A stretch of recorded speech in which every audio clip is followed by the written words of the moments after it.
Good evening. I'm so happy to see so many of you here. They're friends of Front Rugs and of Designer magazine.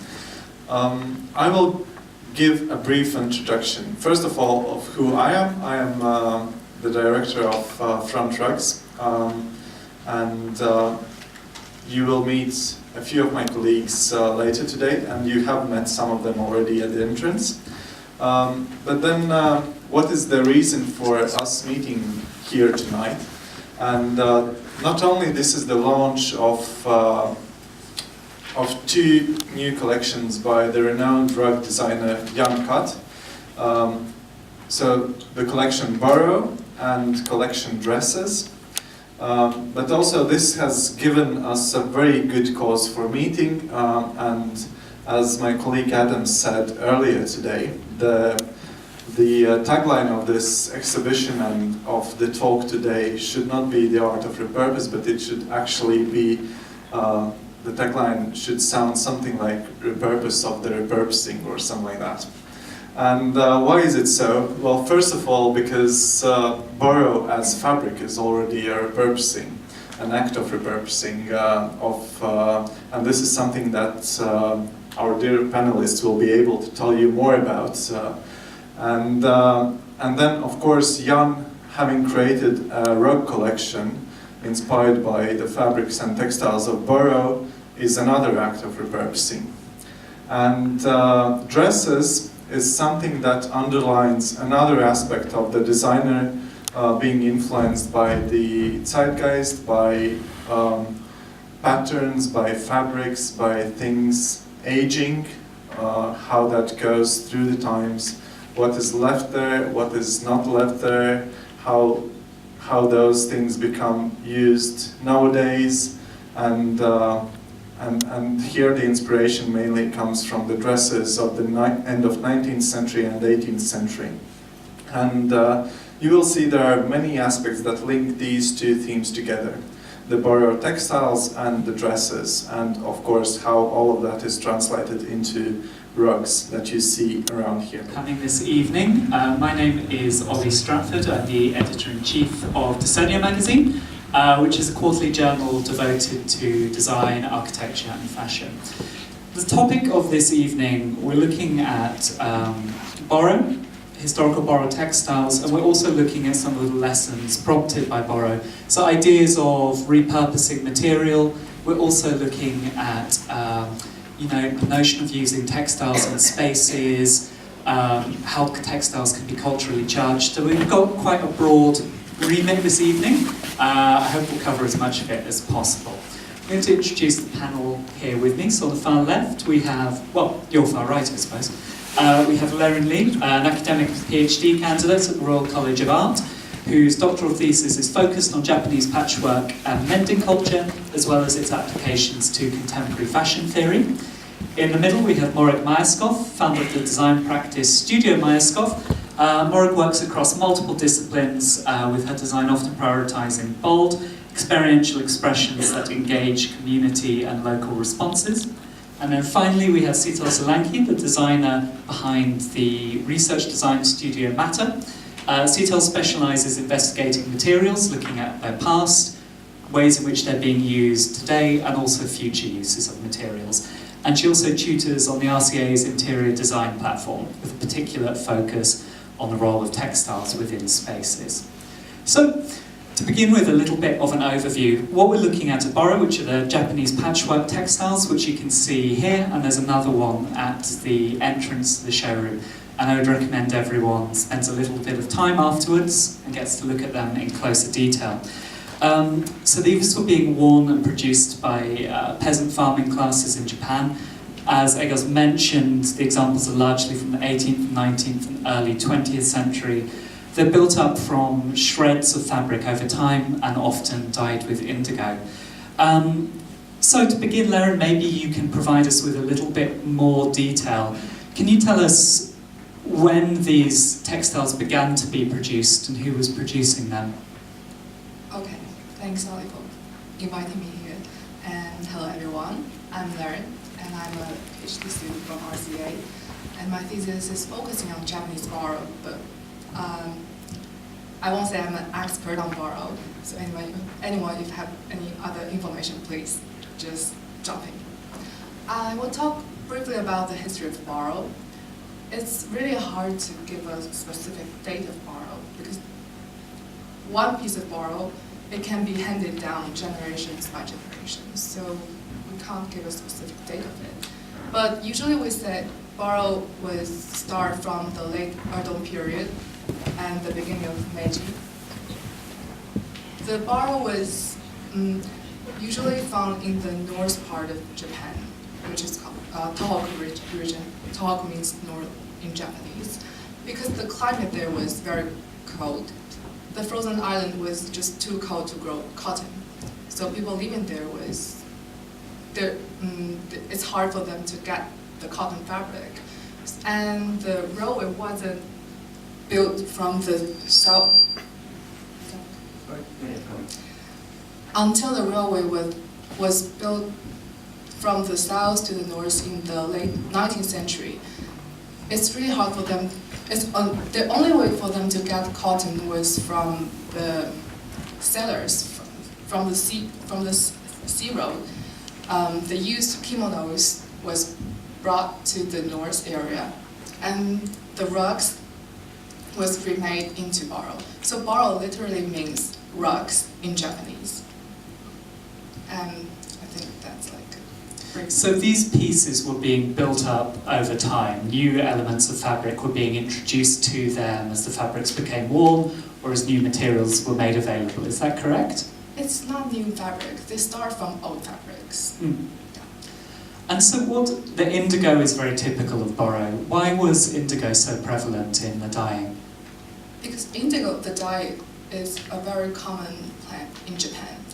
Like in China and other areas in South Asia, because of the warm weather, a lot of different dyes can be grown there. So that's why the patchwork there could be very colorful. But indigo is very common in Japan because the resource there is very limited. So the history of Boro is very much a history of making use of available resources and using what's to hand. Okay. And Seetal, you've worked a little bit with Boro in the past. Maybe you can tell us some of your experiences with it. Well, yes, it's very little. I would say probably minuscule in comparison to what we are experiencing today. But I would say my experience has really come from my cultural upbringing, and I have an Indian cultural background. And there's a quilt called Kantha quilt, which is very prevalent in South Asia, which was meant for patchwork and uses a very similar stitching technique to Boro textiles.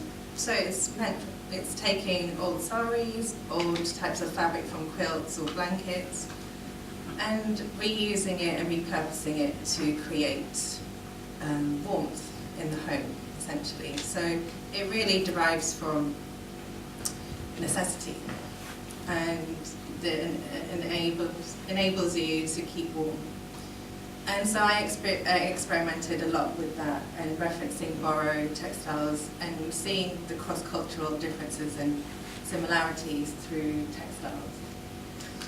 Morag, it would be interesting to speak a little bit about some of what's raised by that for a contemporary practitioner. So, I mean, obviously, there are themes running through Boro of reuse. There are themes of using available resources. Are those topics which resonate today, do you think, with practitioners? Are those themes which come up in your practice? Yeah, for me, I do lots of temporary installations, and so it's really, really important afterwards that my work is reused, and they'll be put into schools, or if they're not reused, I just went to my storage space today and I've got loads of stuff that I'm going to reuse, because I just don't think we should make things and then just throw them all away. I think we should make them, and then they can be given to somebody else, and they can make something else with it, and somebody else can make it, and it just keep on going and going and going.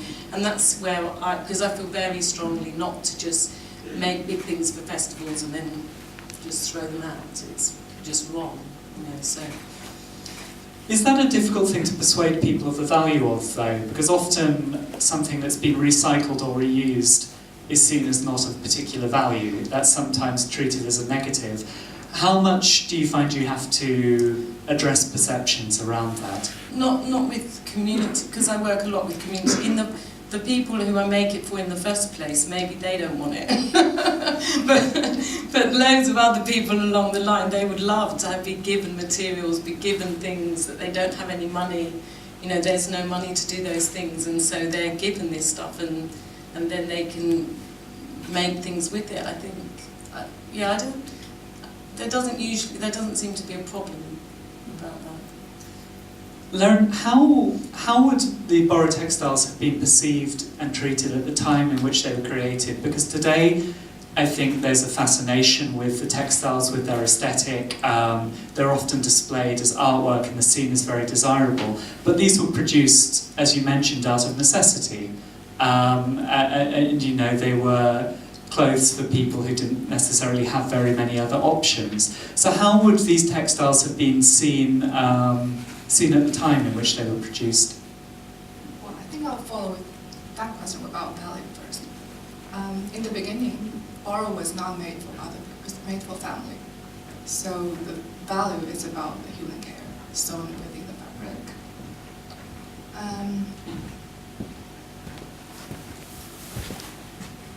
Can I ask again about, now we see it like art.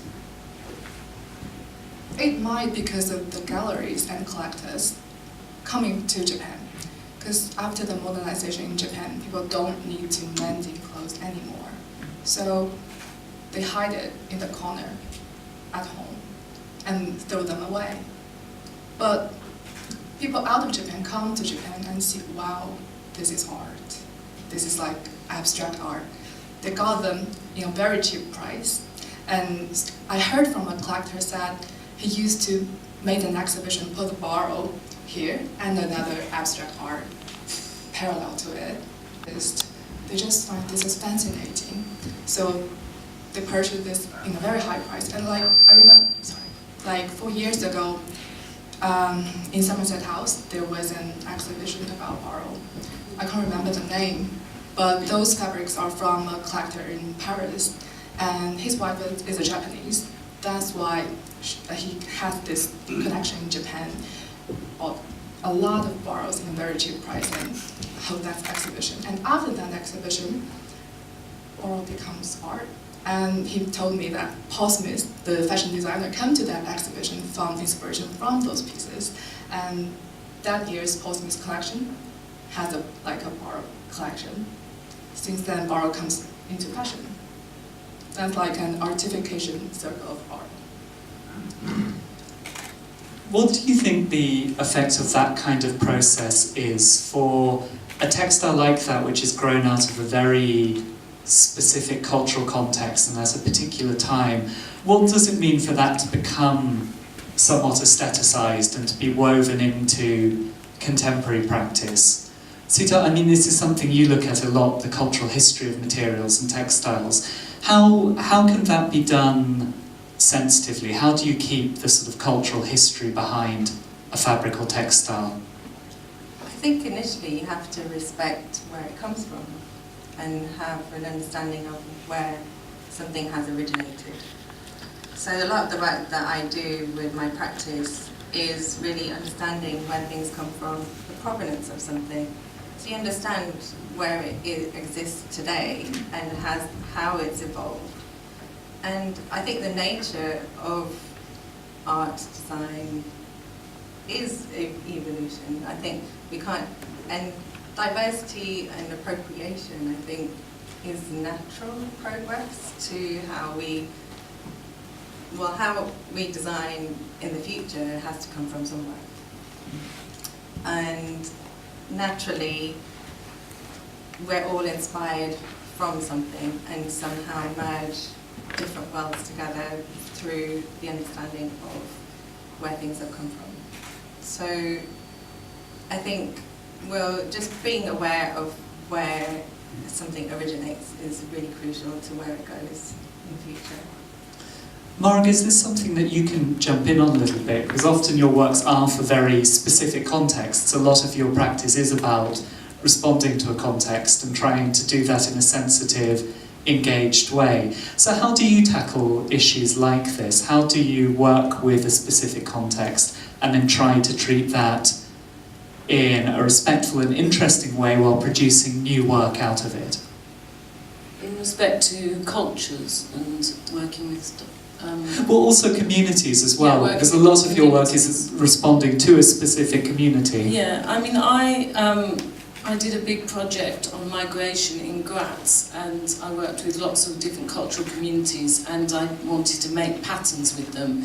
But I didn't want to reference any patterns there. I just gave them grids and stickers and let them, and there were age groups, and there were people from, you know, young, everything. And I wanted them to just make patterns that wasn't based on anything, any reference books or anything, so then they could create their own things. And then I took their patterns and made them so that they were made into big banners. And when you put the patterns all on the wall, they looked like they came from different countries and everything, even though they weren't referencing, nobody referenced anything. So for me, I find it, so I want to not make work that directly lifts from things that exist, if I can, and just try and put a lot of things together so that people can make new work, communities can make their new work, which is within that, so together they can make a piece that comes from all of them, from wherever they've come from,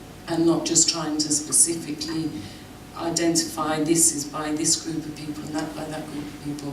That's what I'm trying to achieve. So to sort of make, my whole thing is to try and make this their own new sense of belonging through doing projects with them.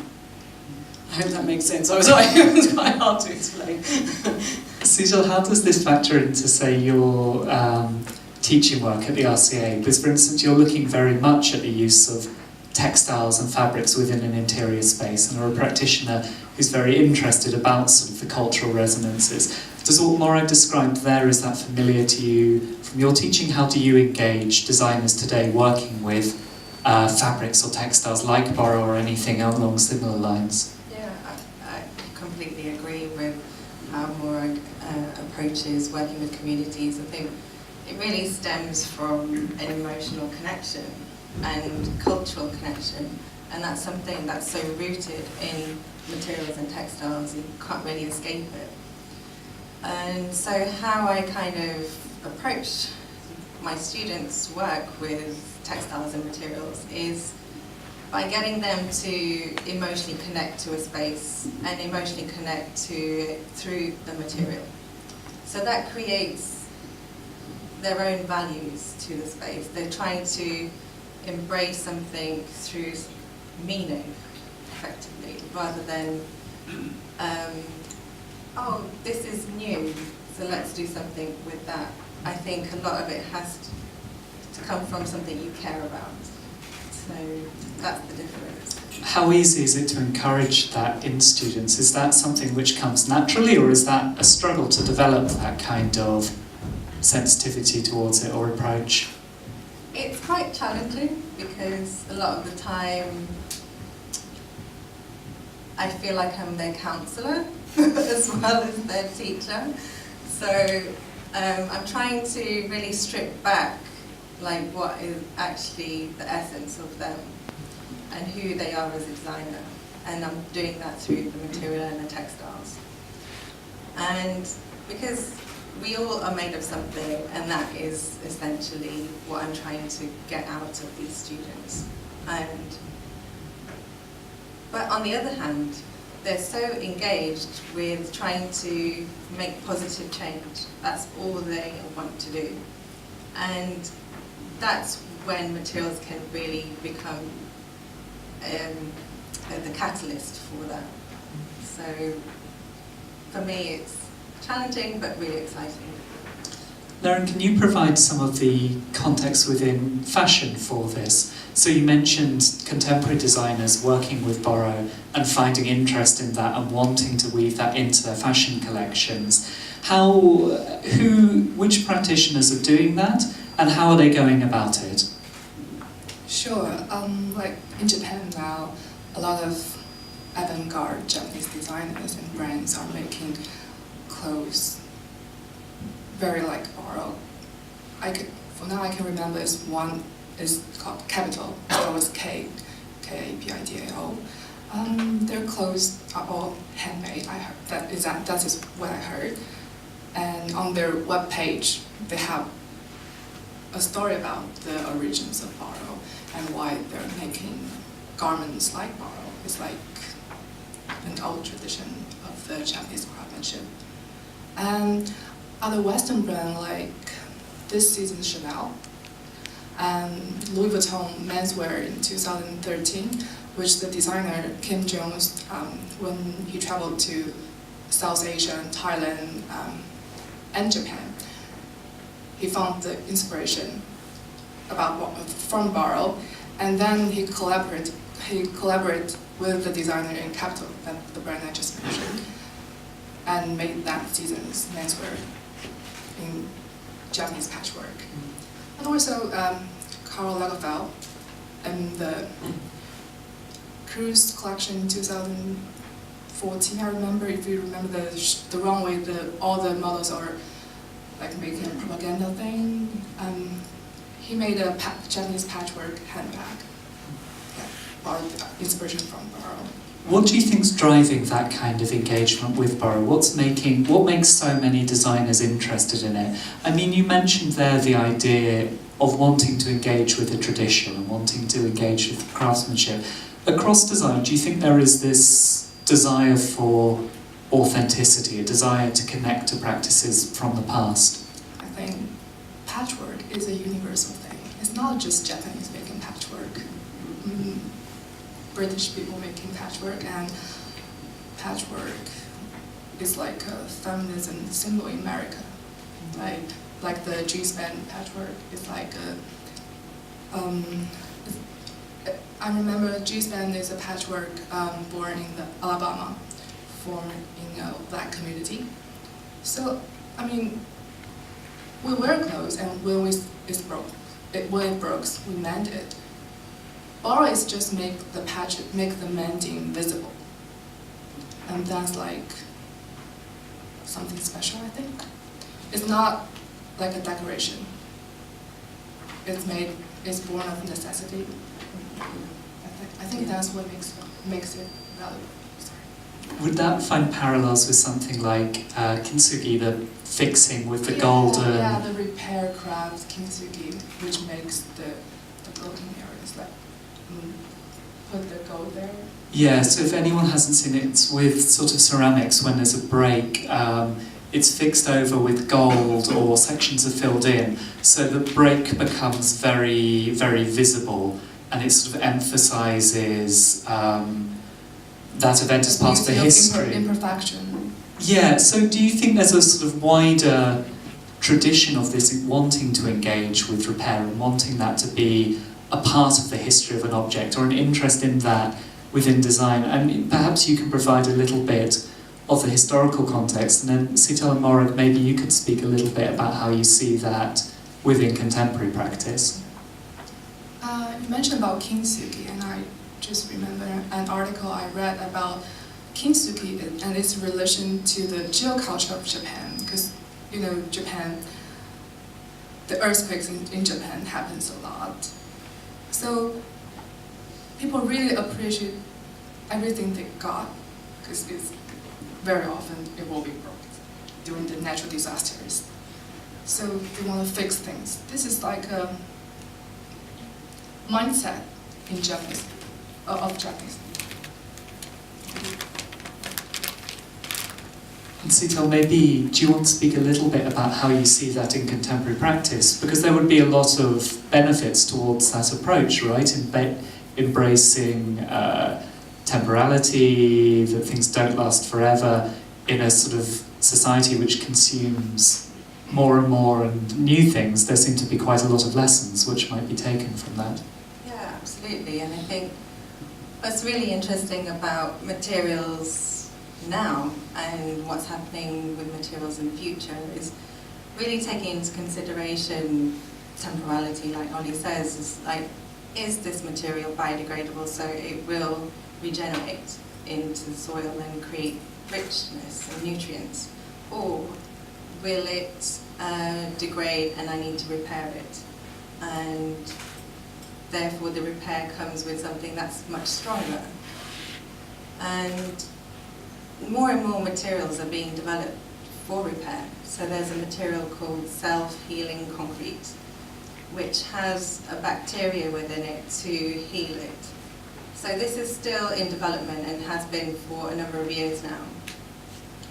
But imagine a building having applied this bacteria to it, a concrete building, which can heal the cracks and actually visibly shows where the cracks are, very much like kintsugi.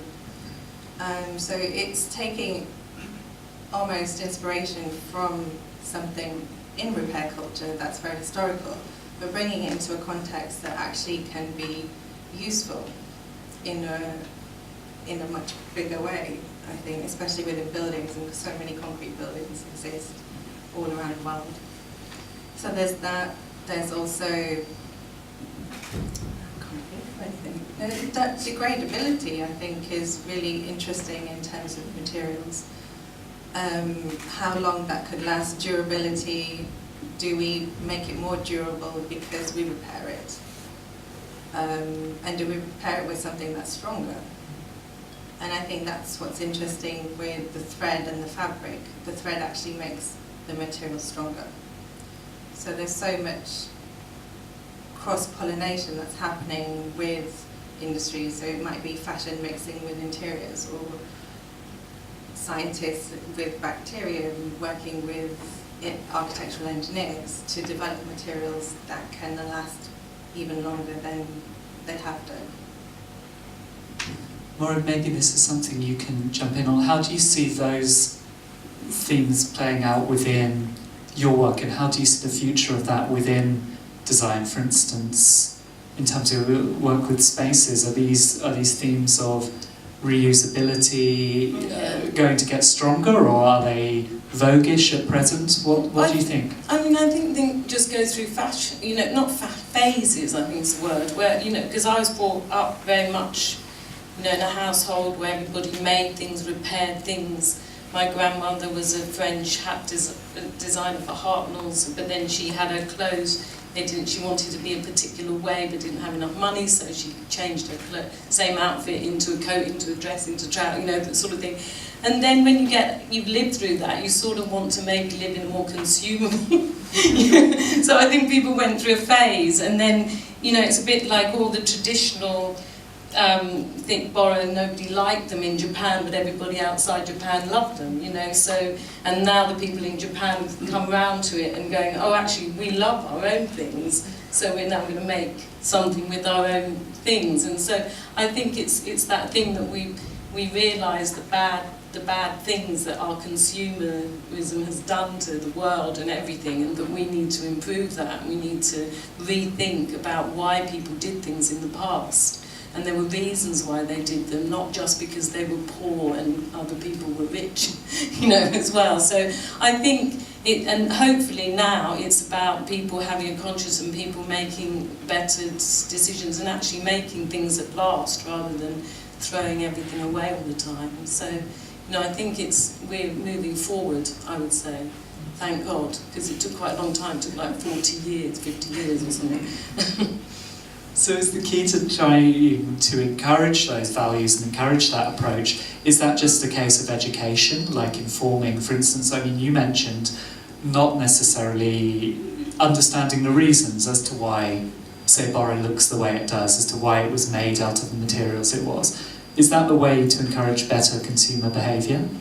Yeah, I think also working with children and showing them different ways of doing things that maybe sometimes isn't in their home anymore, so schools and other workshops and everything can, even a group yesterday I did in Brighton, we did this word workshop and things, they'd never done a workshop like that before, ever, in this community group, and they loved it, and you just think, oh, and we just cut up bits of paper and wrote words, so I think it's that thing, and obviously there's a huge, massive making society, it's been going on for years now, so, but I think it needs to seep big into everybody, because this was the everyday, everybody, not just designers and artists and things. This, you know, Boro was necessity, and I think things need to go into a wider society than just stay with designers and artists and things like that.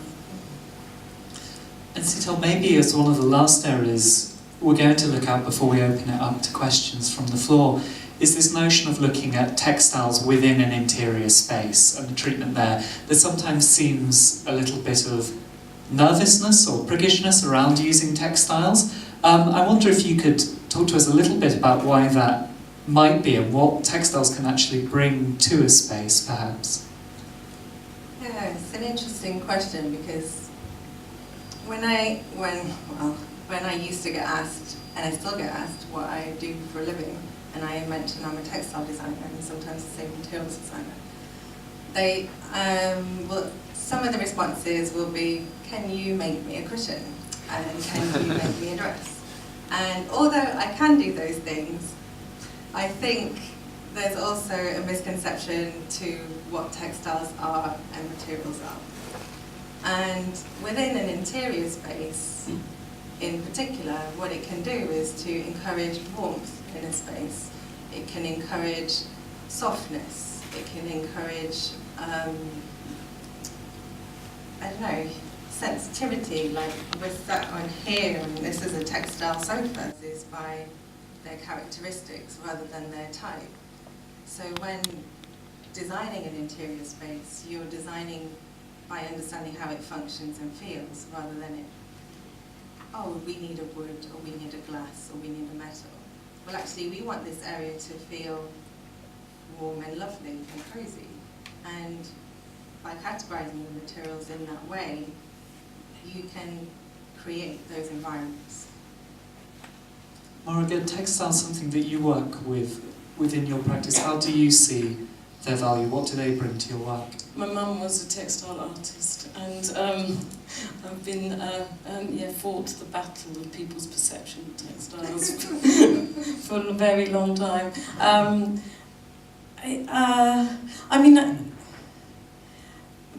For me, I suppose I use maybe in the way that you were saying you shouldn't use. I don't know.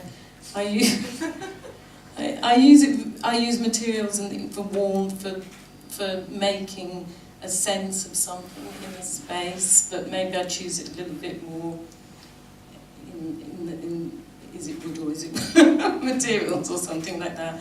I don't use a lot of fabrics or textiles in the work I do, but I'm starting to use it more. But I agree, it's all about choosing the right thing for the sense that you're doing, not just using things for the sake of it, sort of thing. So, Laren, maybe as a last question before we open up to the floor, we've discussed this idea that textiles carry with them, and all materials carry with them, certain sensations, like Seetal was saying. They bring a warmth, they bring a sense of consideration or generosity, maybe. What do you think people see today when they look at Boro? What do you think that's engendering in people? I'm thinking, why do I want to write a thesis about Boro? Because Boro for me is like a textile of warmth. When you display a Boro inside of the space, for me I just want to touch it, because I can feel like so many people before used to make stitches on it, add patches on it.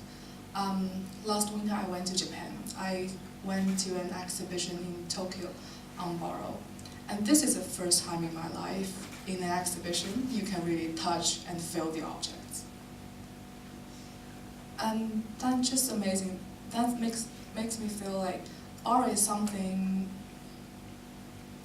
it's like an ethnographic object. It keeps records of people's life circle, and now it was removed from the life and displayed inside of another space. But somehow I feel like it's still growing. It's still becoming something that makes it more beautiful. I don't think we're going to get a better summation of Boro, probably. Do we have any other questions? Yep, back there. I'll stand up. It's actually nice to see your faces because I'm standing up now, but you were just blank voices earlier on. Interesting to hear what you were saying, and that the selection of textiles and colour is not something that's done randomly, but it has a reason. It's about emotion. And I was curious to find out from the panel what emotion is created by having Boro in your home as a textile, or even rugs that look like Boro. What feeling do you get from having something like that in your home? Well, I would say it was stories and family, and the original Boro would be, because when you saw the original Boro in Japan, did it tell you, do you ever get who the people were? Do you ever know? Because that's when you look at it and you sort of want to know. No. Is it a whole family, or is it? Yeah, you just know this is made by a mom or a wife. A mom, so yeah, just know. Made by people. Anonymous. Anonymous, yeah. Anonymous, yes.